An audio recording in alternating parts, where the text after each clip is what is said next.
bagong itinalagang Heso Kristo kinasuhan.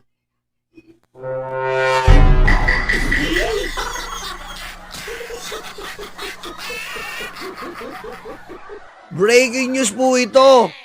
Bagong talagang Heso Kristo ng sanlibutan na may hawak po na vibrator, kinasuhan ng isang rapper. Kita nyo naman po, miski po ang bagong talagang Heso Kristo.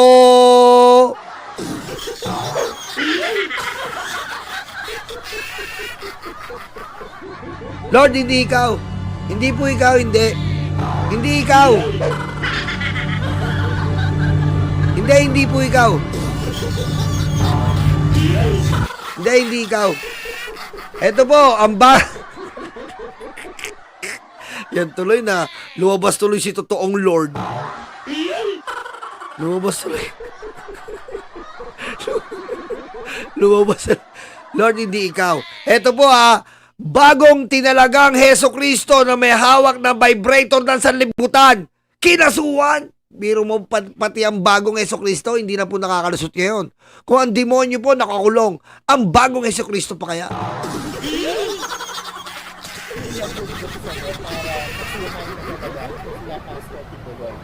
Sa paggamit sa kanta mo.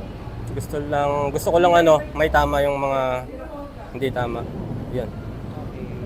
Ano yung nag-udyok sa'yo? Kasi yung post mo last February, it went viral. Yeah. Tapos, nakipag-ugnayan ba yung kampo ni Pastor Apollo Kibuloy sa inyo? Pwede po bang siya na lang sumagot? Okay, what made you decide? Patay ka ngayon. Nang re-rape siya sa gabi, shampoo niya ay violet. Tapos papatong pastora mo, molestyahin na yan. Ganyan po ang ugali ng pastor na iyan. Pag umibabaw na siya sa iyong kalangitan.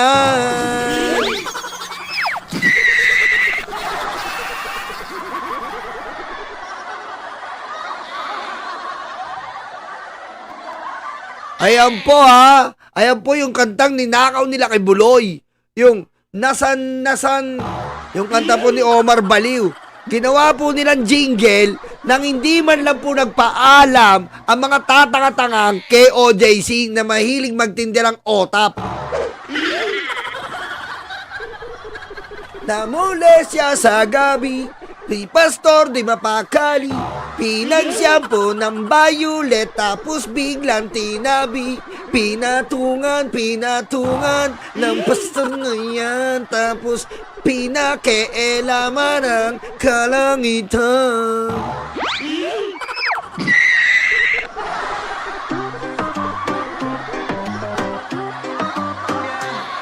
Oy mga alipin, mga uto-uto, paniwala sa news na gawa-gawa mo.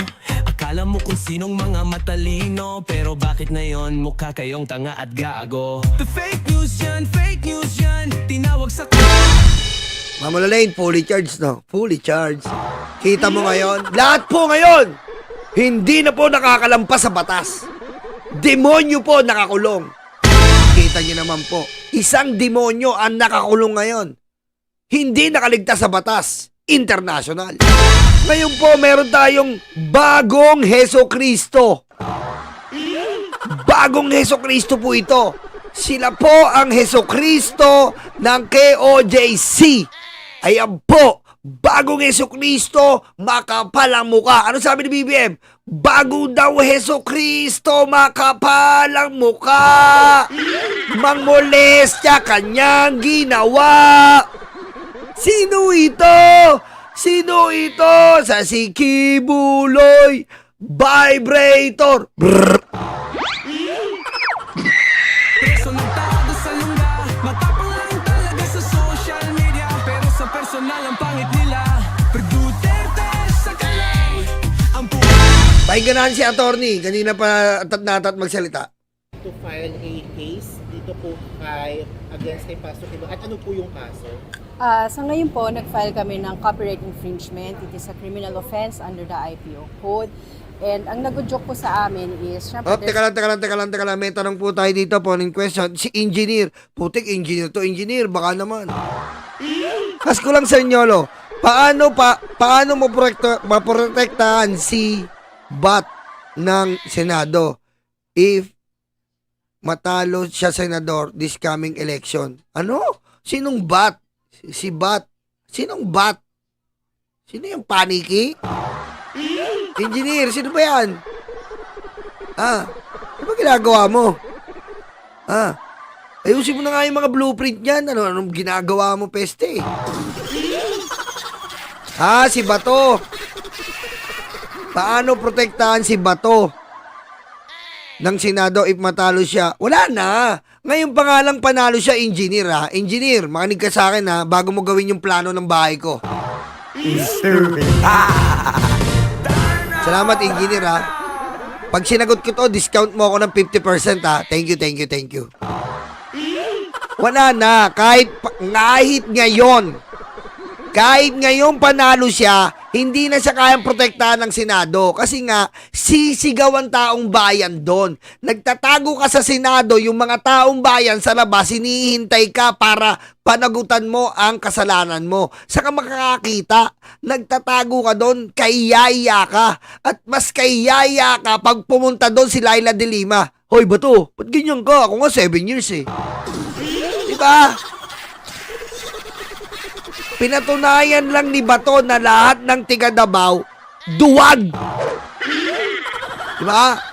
Pinatunayan lang ni Bato lahat ng bataan ni Duterte na tiga Davao duwag. Diba?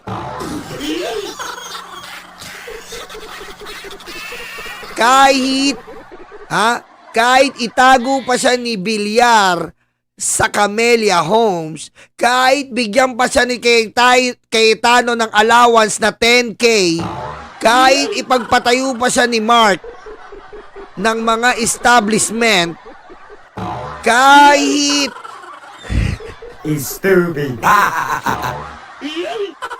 kahit isakay pa siya ni Jinggoy doon sa balsa na ginamit kay Erap Estrada, hindi yan uubra sa bilis ng teknolohiya right now. And we are super speed in dealing with the post in the social media. So the news is immediately popularly known in every one of us. So this kind of news, we will never let it go and hold that anymore. Let it go. Let it go.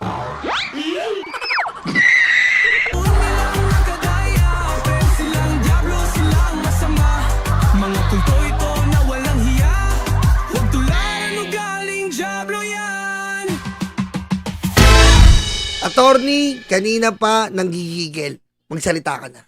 an unauthorized use and adaptation of the song K&B, which is composed by my client, our client. Kaya po, we sent a demand letter to Patay ka the na. staff of Pastor Kibuloy. However, we did not receive any positive response, and there has been no definite course of action on their end to cease and desist in the unauthorized use of the Kita song. mo? Sinita na, ayaw pa rin tanggalin. Ganong kakapal ang bagong Jesucristo ng KOJC. Biro mo? Biro mo yan? Ha? Ikaw ang bagong Jesucristo na kung saan nagretiro si Jesus, sabi niyang KOJC, nagretiro si Jesus. Pinalitan ng ating maginoong walang kabastusang Kibuloy na sinugo sa modernong panahon. Diba? Ang bagong Jesucristo naghawak ang vibrator ng salibutan. Hindi mo tinanggal, hindi mo na-detect na nagplano si Torre para dalhin si Digong sa dahig. Hindi mo na-detect yun. Hindi mo rin na-detect na ikukulong ka ni Senator Risa Ontiveros, magaling kang Kristo ka ng bagong henerasyon. Diba? Ako nga habang nagsasalita po ako ngayon, pag binabanggit ko yung bagong Kristo, kinikilabutan ako. Ayan Pero to, hindi man lang kilabutan pagtapos niyang parausa ng mga pastora. Dolores Basas. Thank you. Thank you, Dolores Basas. Di ba? Ako kinikilabutan ako pag sinasabi kong bagong Jesucristo na sinasabi nila ng KOJC. Siya raw ang bagong Jesucristo. Biro mo yung Panginoon Diyos daw, nag-resign. Galing ng utak eh, no? Biro mo galing eh, no? Yung Diyos, may retirement. Ang galing ng utak. Magaling. Ang galing, you know? That's why we resorted to the legal remedy of filing a criminal complaint for copyright infringement. Tony, anong prayer natin dito sa kaso po? This is a criminal case po. So, kung ano po yung under the law na penalties na nandun, yun po yung magiging prayer po natin. Briefly discuss po ano po yung under ng batas for this, dahil magiging prayer nyo. Okay. Since we filed a criminal case, the penalty here is imprisonment. Okay. Sabi niyo po, wala kayong na-receive na positive. Muchacha in Switzerland, mabuhay ka. Huwag kang tumulad sa ibang muchacha dyan na nagrarally. Okay? Thank you, muchacha. Huwag kang tumulad sa ibang muchacha na nagrarally. Imbis na intindihin ng pamilya, tatanga-tanga-tanga-tanga. Ano sabi ng Pabo, tatanga-tanga-tanga-tanga-tanga.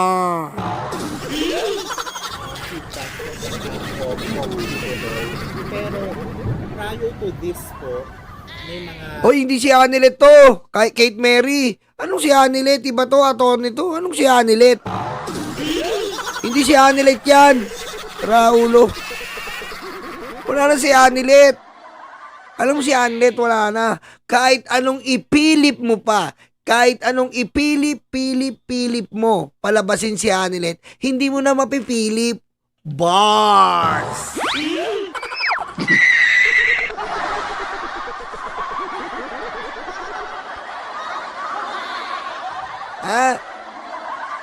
Kahit anong gawin pa ni Digong na ipilip niyang maling, hindi niya na mapipilip pa ito si Hanilet. Bars!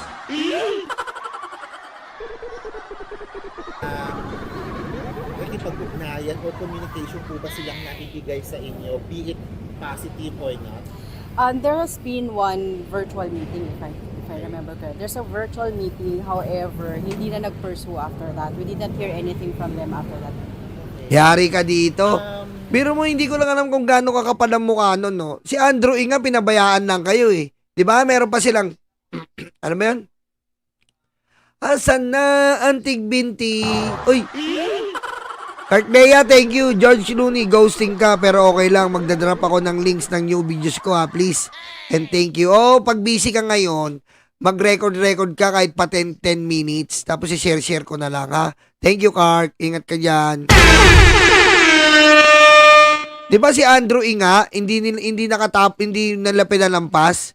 Buti ka, hindi kayo kinakasuhan ni Andrew eh. Asan na antig 20? Asan na? Asan na antig 20? Asan na? Asan na antig 20? Asan na antig 20? Asan na antig 20? Asan na?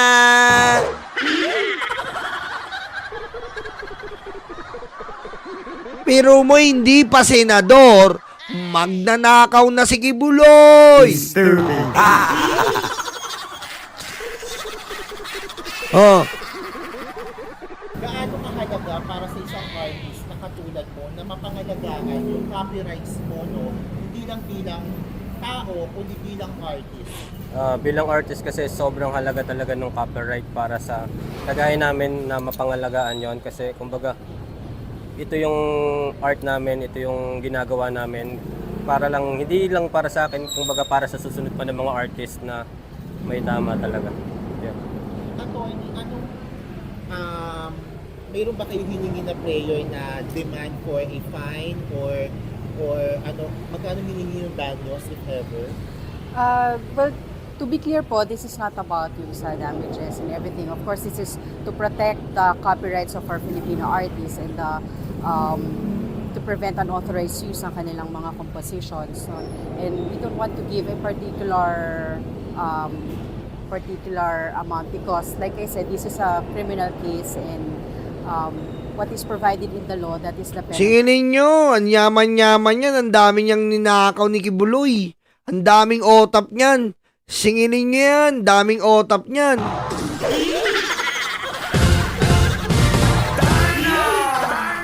Ito yung sagot ni Turon. Ito po yung sagot ni Turon. Sabi ni Turon, he, Apollo Kibuloy, was totally clueless as to the details of the presentation because nasa loob siya ng bilangguan. Tingnan mo, tatanga-tanga talaga to. Anong klaseng attorney kaya to? Anong klaseng attorney to? Hindi mo alam ba yung kay OJC embodied ni Kibuloy yun? Ha? Ha? Hindi mo ba alam yun, attorney? Na yung kay OJC, kung ano man gawin niya, embodied ni Kibuloy yun? Dahil affiliated yan kay Kibuloy? Ang bobo pala to.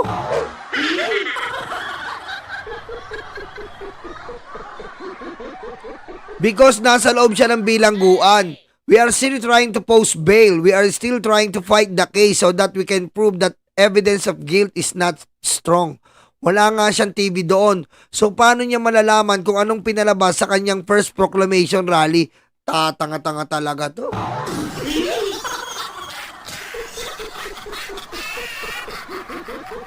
Ang engot naman nito. Either meron siyang alam, either wala siyang alam. As long na ginamit ng reliyon niya yon, kasama siya doon.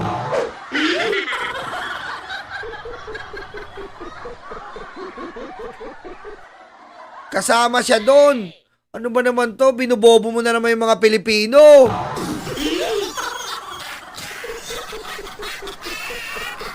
Stupid. Diba? Ayan po ang kaso ni Mr. Kibbs. Ayan po ang kaso ni Mr. Kibbs. Isama na po natin ito.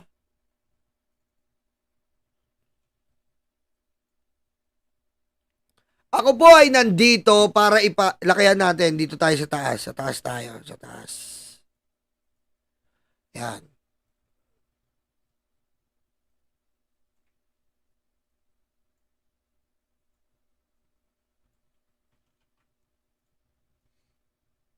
Ako po ay nandito upang ipahayag ang aking pagtulong at pagsuporta lagi sa inyo. Ito ang inilahad ni former Senator Honasan kay Baste sa kanilang pagkikita sa Davao City ngayong araw, March 24, 2025. Ito rin ay ang bilang pagkilala sa kabutihang loob at sa pagkupkop ng pag-aalaga ni President Duterte sa anak niya noong panahong siya ay rebelde pa.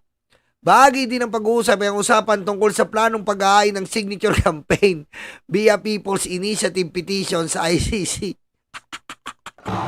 Si Senator Honasan na naglalayong mapawi agad si former President Duterte. Okay? Honasan, X ka na. DDS, utakluga. DDS, tanga-tanga. DDS, utakluga. DDS, tanga-tanga.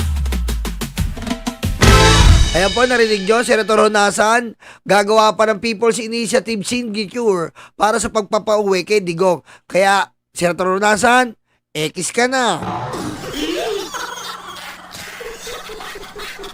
Okay? Lahat po ng sumusuporta sa mga mali, X na yan. Stupid.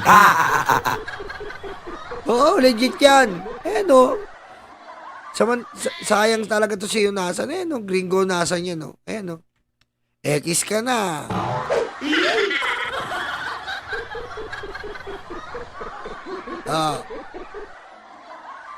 Wala na. Wala na. Ano sabi nito? Wala na, nag-alisan na mga senador ni BBM. Ramdam na nila talo sila. Kaya nga, no? Sa inyo na si Amy tsaka si Camille. Good luck! Stupid. Alam nyo, mga DDS, Alam mo ba't pupunta si Camille tsaka si Aimee doon? Kasi nga, makukulong si Bato at si Bongo. Inaalala lang namin kayo kasi babagsak ang PDP pag wala na si Bato at si Bongo. So, lipat muna si Camille doon at si Aimee.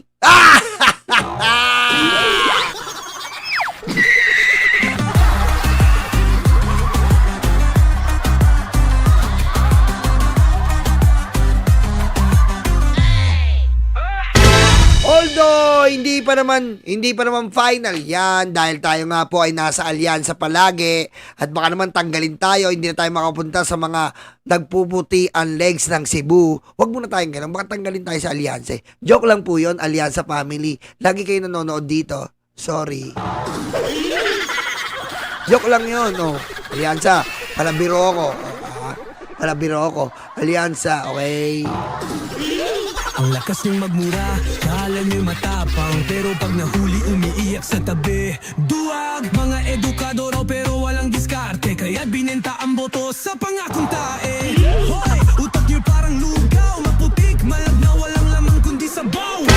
Mag-subscribe kayo, Simple Talkies Vlog, nandyan, Cartlea, nandyan, Mix Talks, nandyan, Balat Boy, nandyan, mag-subscribe kayo sa lahat ng yan. Dahil pag yung mga yan naging katulad natin na 50K plus, mananampal na kami sa tabi-tabi.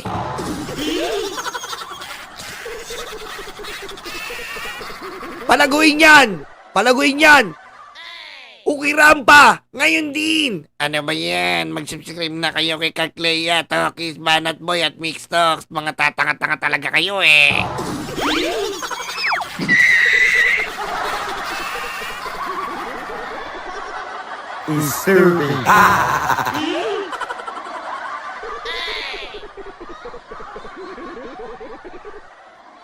Okay, dumako na tayo dito. Huwag na natin silang patulan, doon na tayo babawi sa eleksyon.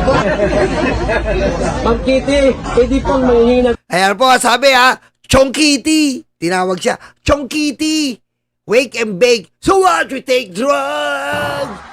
So much we smoke weed. Exactly, take drugs. My daddy wants to sing. konting speech lang para po sa mga kababayan natin. So, yun sa mga kababayan ko, yun nga, patuloy lang yung pagdasal natin. Huwag na Wala kayong ipagdarasal dahil ang kapatid mo sa labas ay presidente ng demonyo. Presidente ng impyerno.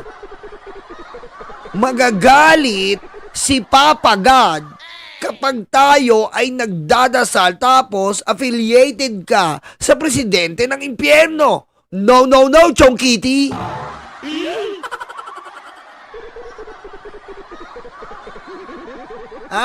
Ano ba, Chong Kitty? One chonky a day, put your red eyes away. Okay, Chong Kitty?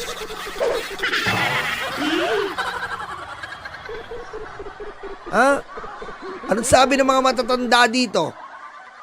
Anong sabi ng mga matatanda?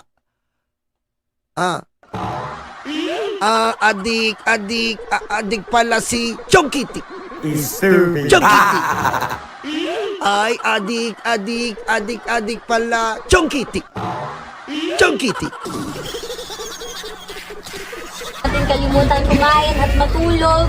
Magpahinga tayo. Tapos, wag na natin silang patulan. Doon na tayo babawi sa eleksyon. Wow! Doon na tayo babawi sa eleksyon. Ibig sabihin, mauup.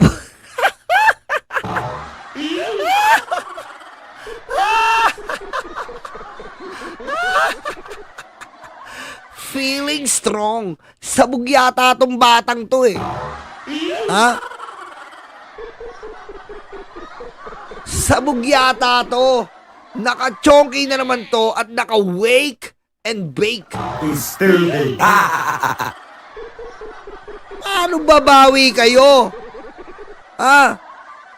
Sa lahat ng senador ng PDP, hirap na hirap makapasok.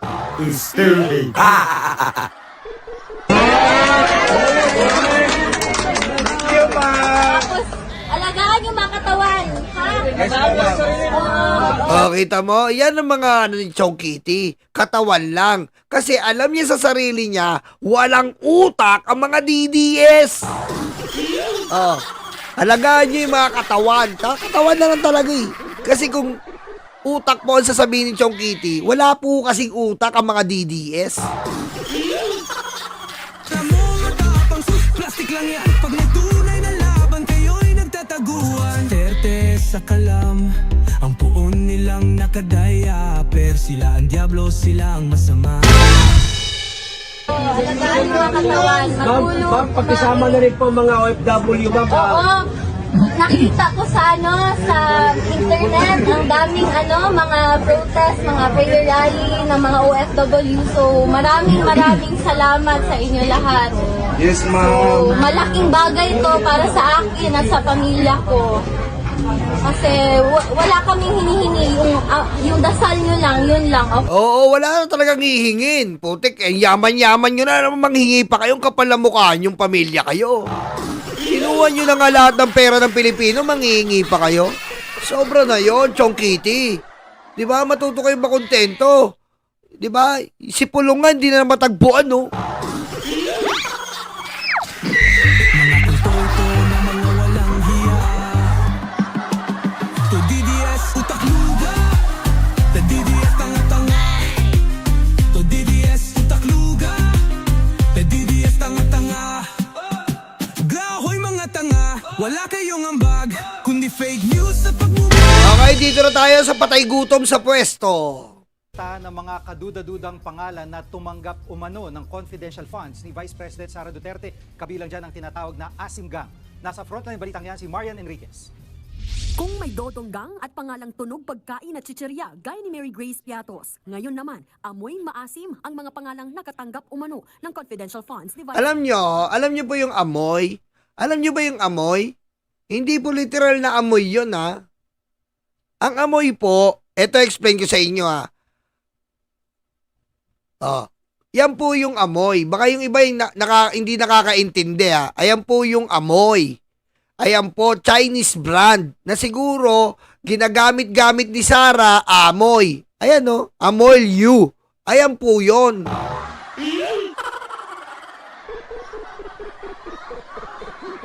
So, obvious na obvious po talaga na itong si Sara ay maka-China. Ayan, no? Amoy you. Baka kala nyo yung talagang amoy. Hindi po, yan po ay produkto uli. Naliligaw kasi yung iba, akala nila amoy maasim. Hindi po, amoy you. Ayan po, Chinese brand. Siyempre, makapili yung pamilyang yan eh.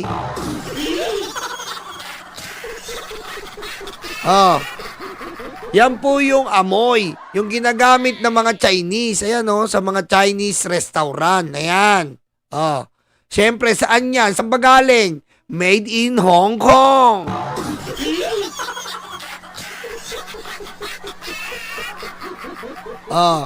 Yan po, dyan na naman ginamit ni Sara. Siyempre, given na yan.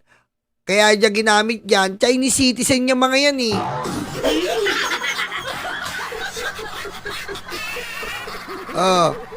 Kita mo? Mary Grace Piatos, Dodo Mengo, Xiaomi 8. Antayin nyo si Antayin nyo po, may palabas pa. One Red Horse.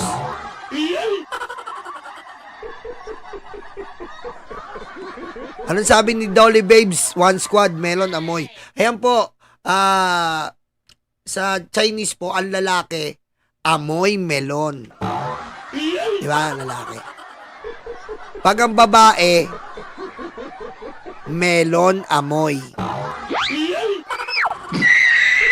sa FB lang, isang tanong lang, may nagawa ba idolo nyo? Wala, kundi utuin kayong mga bobo.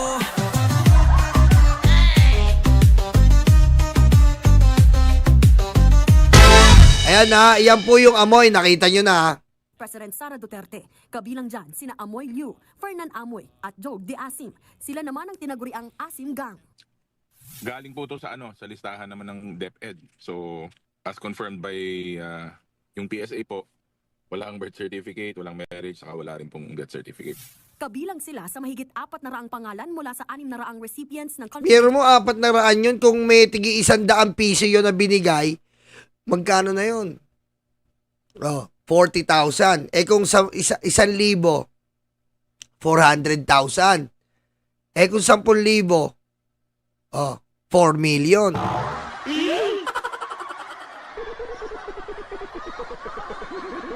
Kita nyo? Kita nyo ang korupsyon ni Sara? Ghost employee, ghost student, ghost building, ghost name. Atat na atat makapwesto, patay gutom makapwesto, tapos akala mo, yung ginawa niya, hindi niya nga ma-explain. ng Department of Education na walang record sa Philippine Statistics Authority.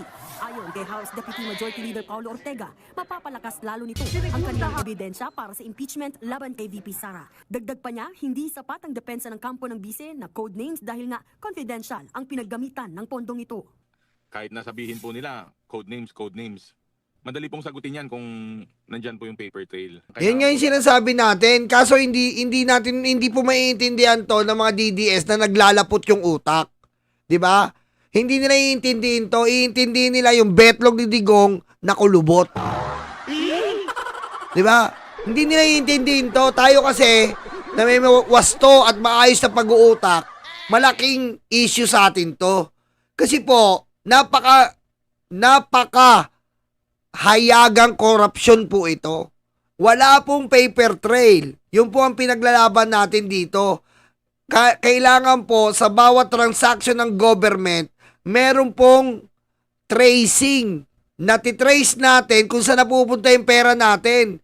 Pero yung mga ganitong bagay po, confidential names, given the fact that there is a confidential name, but we must think about it that this confidential name must be accountable to give their real names.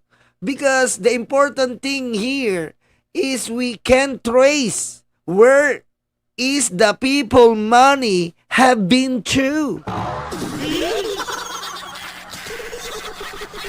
Okay?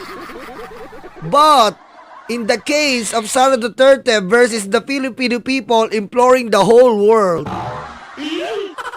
okay? Sara Duterte versus the Filipino people imploring the whole world.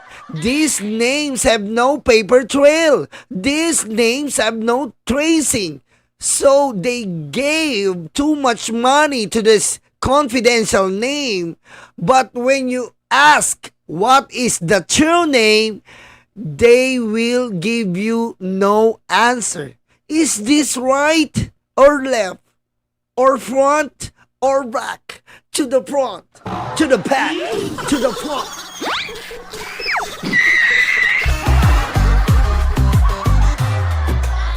DDS utak yuga, DDS tanga-tanga,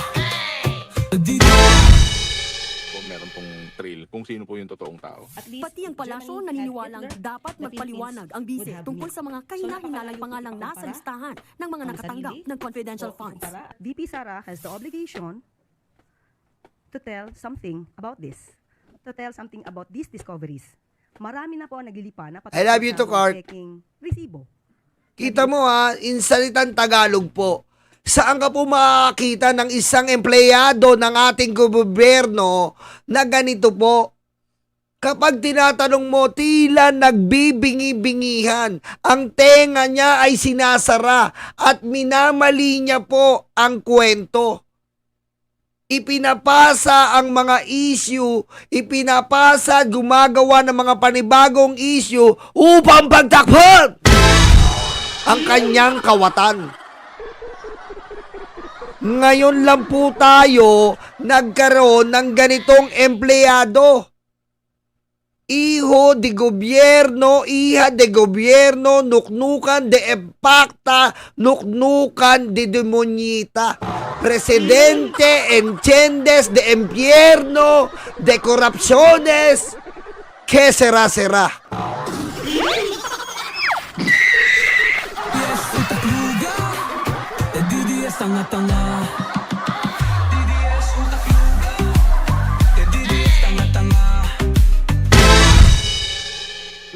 issue po ng opisina po ni VP Sara. So, mas mabuti po, sinasabi naman po niya na dapat po tayo ay may transparency. Mas maganda po na mauna po siya.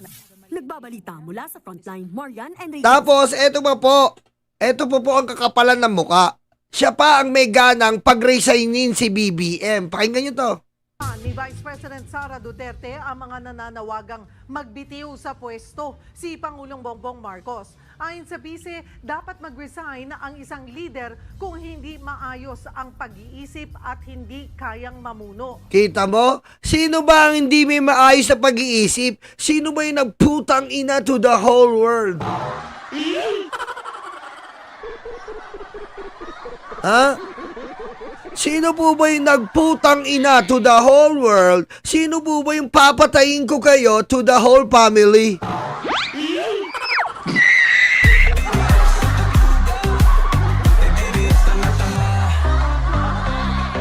Bayaran ng China to, oh diba?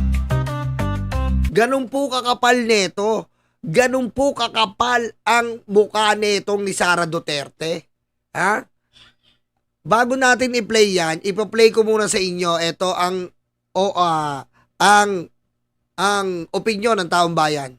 Torboin lang ito, sir. Aware ka ba dun sa impeachment ni Sara Duterte? Yes po. Ayun, meron daw mga bagong pangalan na na-discover sa libo-libong acknowledgement receipt. Merong mga pangalan na, di ba, merong Mary Grace Piatos. Merong mga pinsan yata yun. Miggy Mango naman, saka Jay Camote, tapos 5 Dodong.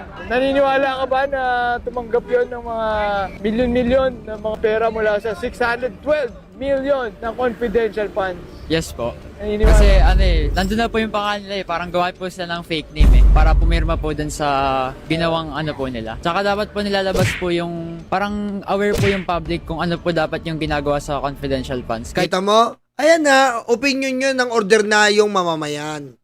Hindi po tanga ang Pilipino. Di ba sabi nga po ng interview natin si Boy Pritos Ring, hindi po tanga yung Pilipino. Akala ni Sara, natatanga-tanga niya yung mga Pilipino. Kahit po sabihin natin confidential, dapat parang alam po natin saan po to ginamit, tsaka para saan po gagamitin. Sa impeachment, pabor ka ba na litisin na tong si Sara Duterte?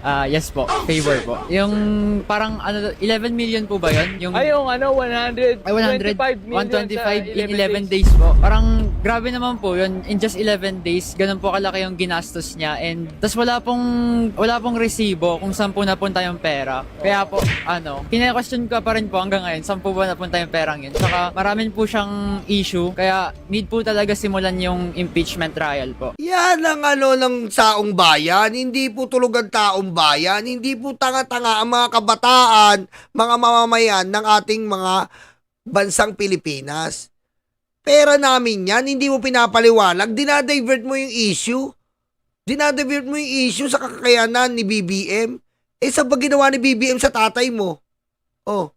Ano ginawa mo? Natapon mo ba sa West Philippine Sea si Apulacay? Hindi. Yung tatay mo natapon ni BBM sa dahig.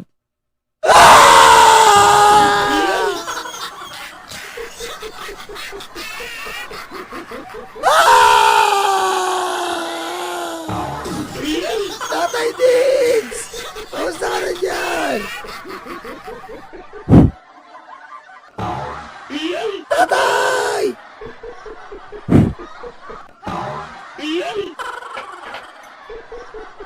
Para mapatunayan niya rin po kung saan niya po talaga ginamit yung pera and malaman po ng public kung dapat po talaga tanggalin siya sa pwesto. Yun, kumbaga pagkakataon niya ring malinis po yung pangalan niya, no? Tapos, hindi naman porket impeachment na, di ba sabi niya pa nga, excited siya sa impeachment, tapos biglang kokontrahin mo yung legalities? Sino impaktita, impokrita? Sino may tiniling?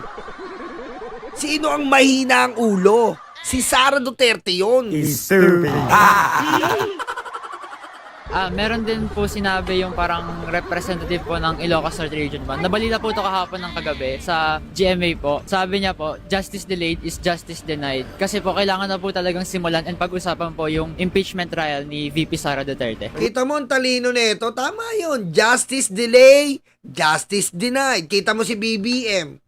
Pagkalabas ng warrant of arrest, justice applied. Di ba? Ganun yun, Sarah. Kaya sagutin mo na ang sagutin mo na yung impeachment mo, impaktita. Yun, sabi nga rin po sa Constitution, forfeit eh. Ewan ko ba, ba't natitenga yan? Kailangan na po talagang actionan yung mga dapat pong sinasantabing issue na napakalaki po. Ayun, Oh, yan, nakita nyo. Napakalinaw po niyan. Malinaw na malinaw po. Oh.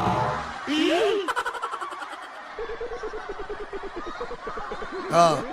Ito pa, yung in-interview po natin sa channel natin. Oh, tingnan natin. Badagdag ko lang sa inyo bago ko i-play yung sinasabi ni Sarah Impaktita, oh. Ito po, basahin ko po. Ang Article 2 po ng impeachment kay Vice President Sara Duterte ay tungkol sa questionableng paggasta ng confidential funds na nagkakahalaga ng mahigit 6.5 million pesos sa loob ng 2 taon lamang. Sabi ni Vice President Sara Duterte at Office of the Vice President, ang tumanggap daw ng pera ay sina Jay Camote, Miggy Mango, Mary Grace Piatos at Limang Dodong. Naniniwala ka ba sa kanya? Ito yung kay last year pa yun eh. Napanood ko yan. Sa akin naniniwala ako dyan kasi nag-invento lang siya ng pangalan. Pero naniniwala ako na kinuha nila yung pondo na yan. Hindi nila mauubusan. Ang laking pera niyan. Kaya parang kawalang yaan yan eh. Taong bayan yung may yun eh. Ampag ng taong bayan yan eh. Tapos kukuha nila sa loob lang ng 2 taon. Naubos nila yung milyon na yan. Kaya masabi ko dyan, niwala ako dyan. Tapos pinagati-atian nila yan sa mga under ng Vice President Sara Duterte. May follow-up question po. Ano po ang masasabi mo kay Madam Vice President? Umamin na siya tapos magpasa siya ng sa COA ng SALN. Kung di totoo kasi para malaman natin kung hindi niya talaga kinuha yan. Tsaka yan, hindi sila nagpapasa ng SALN. Sino kayo? Anak ba kayo ng Diyos? Porkit tropa yung si Kibuloy, akala nyo Diyos? Sumunod kayo sa batas ng gobyerno. Dahil mismo kayo, nasa gobyerno kayo, kailangan kayo ang unang modelo. Hindi. Kayong mga pamilya kayo, kailan pa kayo nagpapasa ng SALN? At pag-usaping SALN, tinataguan nyo. Mahiya kayo.